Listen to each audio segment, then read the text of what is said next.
Hey, Nick Unsworth here, and welcome to another episode of Life on Fire TV with my main man, Michael O'Neill. So what I love about this story is Michael O'Neill has gone through the ringer in life. And you know what? As you have seen on Life on Fire TV and heard, we all have this. We all have crazy ups and downs. We all have a wild journey of life. And Michael had some real hard knocks, with losing both of his parents. So in this interview style, you'll see myself and him at our big event, big Life on Fire event. And he shared a bit about that strife and that challenge and how he came through it. And how he not only got through that, he took courageous action into living his life on fire, and how he built out a podcast that has had over 4 million downloads, one of the top shows in the business category called the Solopreneur Hour, how he became a partner with Heinz Ward, a famous celebrity and professional football player, and his life continues to just excel, and he's in momentum, and it's because of some of these decisions he made, and it's because of what he's about to share. So stay tuned. Don't want to miss a minute of Michael O'Neill in the interview on stage at the Life on Fire event.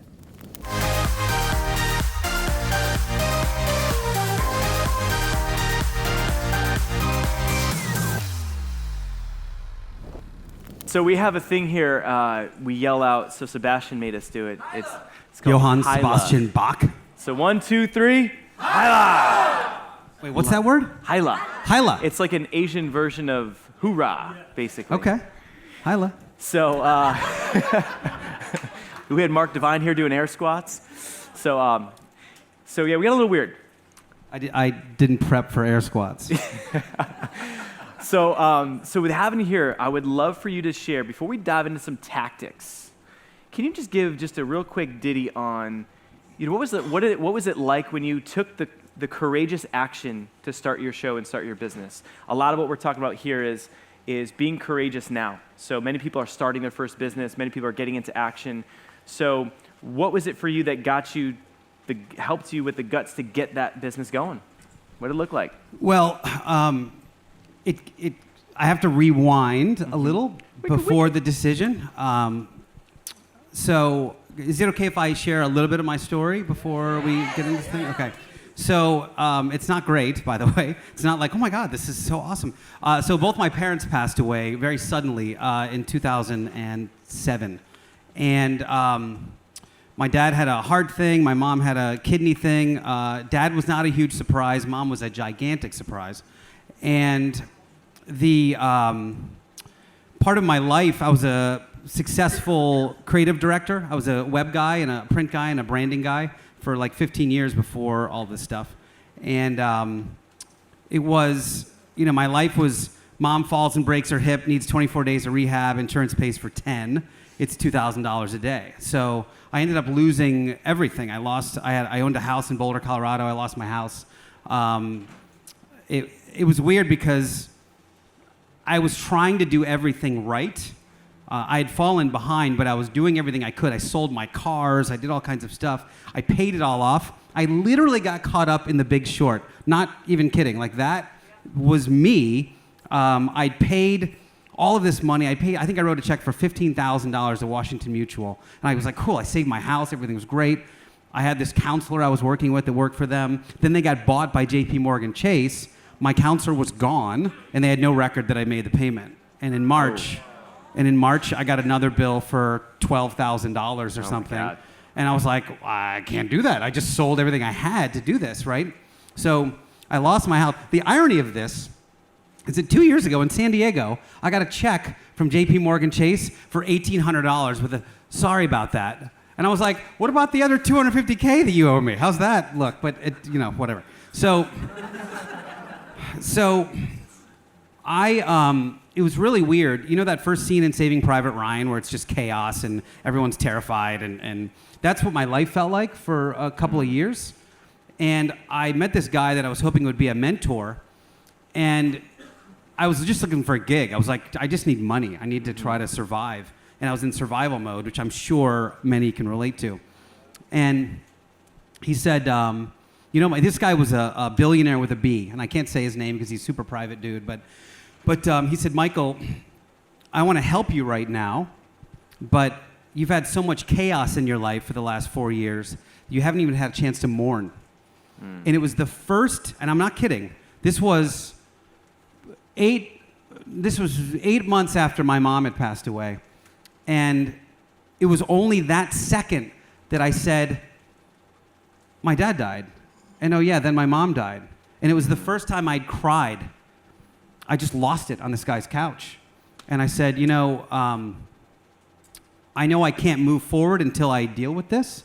So one of my goals was I always wanted to take my parents to Europe when I became a successful, we all have those things that we want to do when one other thing happens. And I said, I'm going to do it anyway. I wanted to take my parents to Europe because my dad was the kind of guy that would drive across country into Winnebago but wouldn't jump on a flight to Paris for 6 hours, right? And so I got their ashes and I put them in a little Italian Parmesan cheese shaker. True, it's in my living room right now. And no joke. No, it's true. We're having pasta, and I'm like, oh, sweet, Parmesan cheese. Yeah, And he's like, no. No, that's a foot. Sorry. So. Sorry. Was that rude? I don't know if it's rude or inappropriate or all of the above. It's all funny. Yeah, my whole family was funny. It's fine. My God. So I did that, and I went for 4 months, and I had this catharsis. I got to spread their ashes. They're on the beaches of Normandy. They're in the Sistine Chapel, and sometimes I had to go like a little Shawshank Redemption because you're not allowed to spread ashes in the Sistine Chapel. I had them blessed by a Vatican priest. It was awesome. It was just this awesome experience, and I came back, and I was on my connecting flight from D.C. back to. I lived in Denver at the time, and I had $14. And not like, hey, I better go hit the ATM, but like, I had $14. And it was like, okay, then what happens? I'm 37, I have $14, and I was sitting on my brother's guest bed. He picked me up from the airport, and it was like, I knew, I didn't know what I wanted to do, but I knew what I didn't want to do ever again is work an hour for $1. So it was like the end of The Princess Bride, where Wesley says to Inigo, what are you going to do now? And he goes, I don't know. I've been in the revenge business my whole life, So I had no idea. But what I started doing instantly was saying yes. And I didn't know what I was saying yes to 3/4 of the time. It was just like, hey, do you want to do this thing? Yeah, I do. Let's see what that does. It was like the yes man for a while. And I kept circuitously finding my way into some really cool opportunities, right? I got connected with a really great company that I started working with for a few years. Started doing social media for them. All of a sudden, I found myself on stage training social media. I'd never done any stage or microphone or anything before. This was like 2010. And the first time I got on stage, I was like, oh, I could totally do this. This is pretty fun. Yeah. Right? And then this is pretty crazy, too. In 2012, I launched a show with a guy named David Wood called The Kick-Ass Life with David Wood. And it became one of the top 10 self-help podcasts on the web. And I was behind the scenes. I was totally behind the scenes. And you mentioned the thing about, so he was away climbing Mount Kilimanjaro. I jumped on the show because he wasn't around. Like he was climbing. And I was like, we need to do a show. The show must go on. So I recorded like a little 45-minute show. And I found it to be very like, oh, I should do this. And then someone else wrote, you're like, hey, you should do that. That's a thing you should do. And I said, no, maybe I should do this. The crazy thing is... Poor David, he comes back from his hike and he's like... He's out. You're out, buddy. Hey, dude. They voted. Yeah.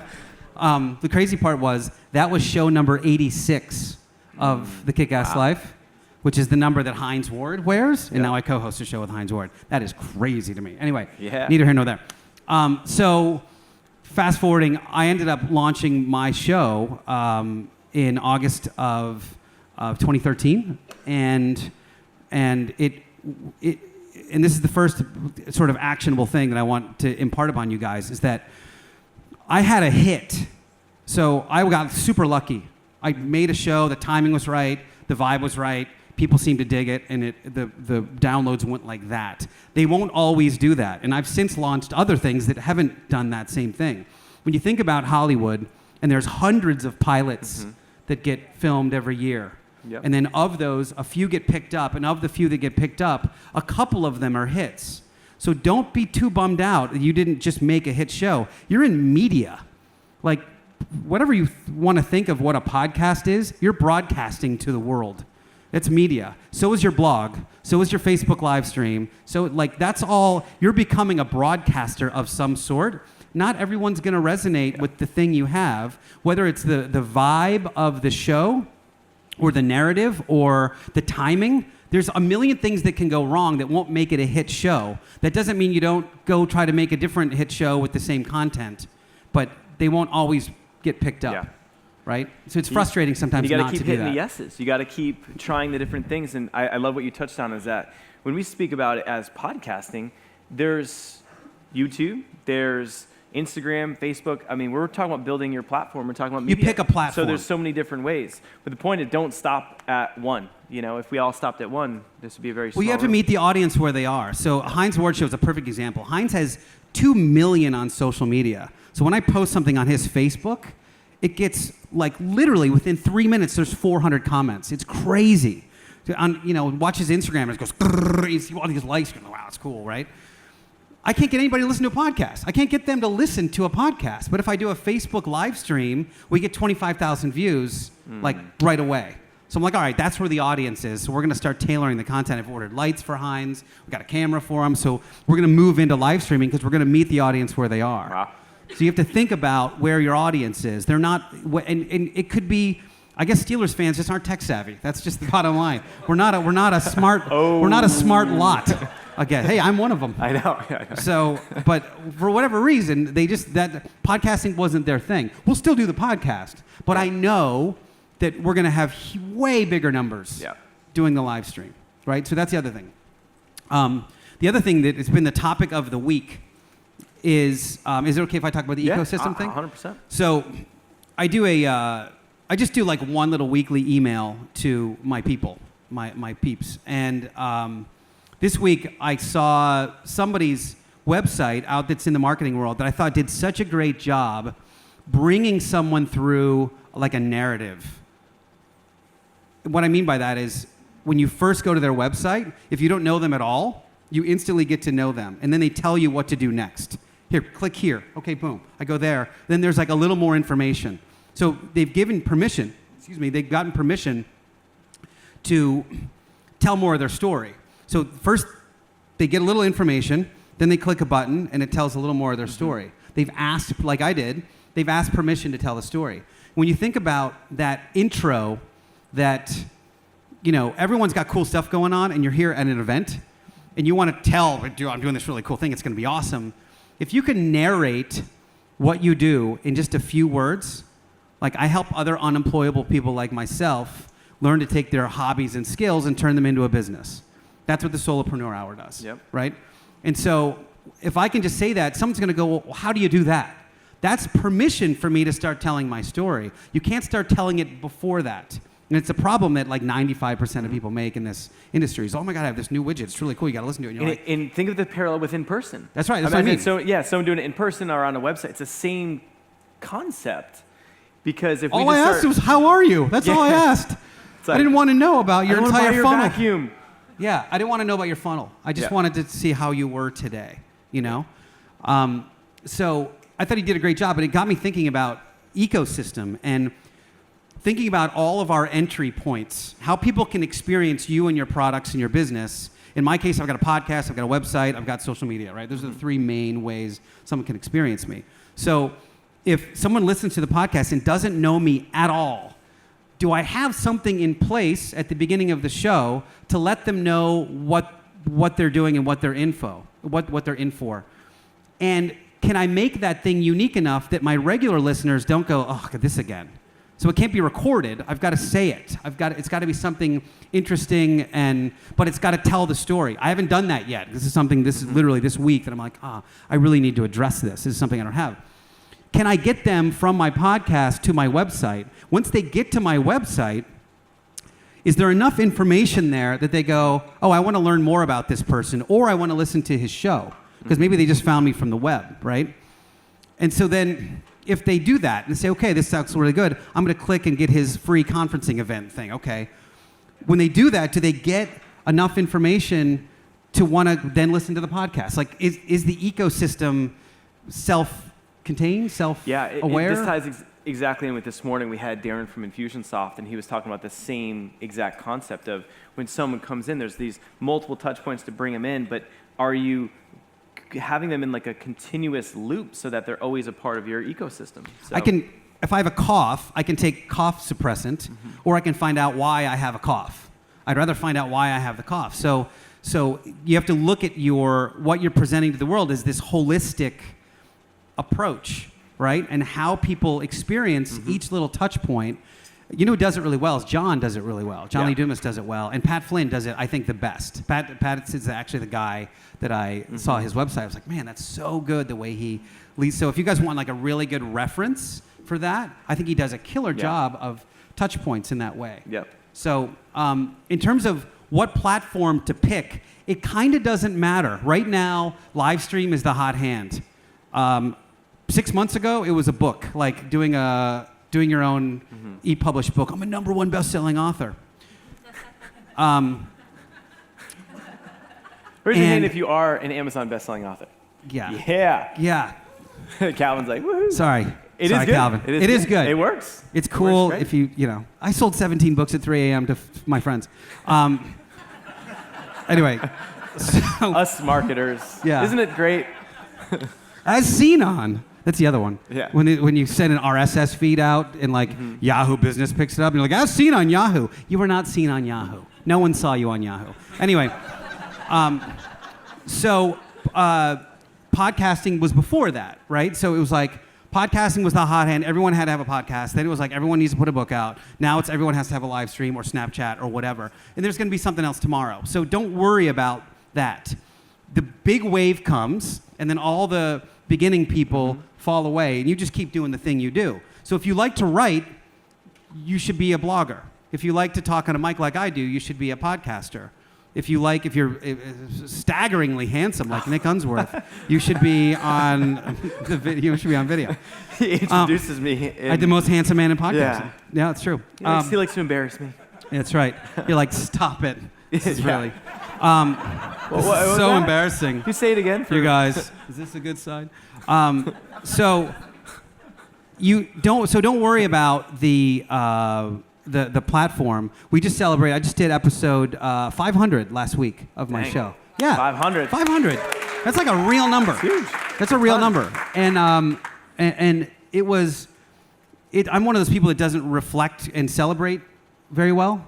You know, I kind of keep moving on instead of stopping. Wow, that was really cool. So I made myself kind of stop and really celebrate that and take that in. But consistency is more important than anything else. So if you are I would do my podcast if you were the one listener. I would do it if nobody was the one listener.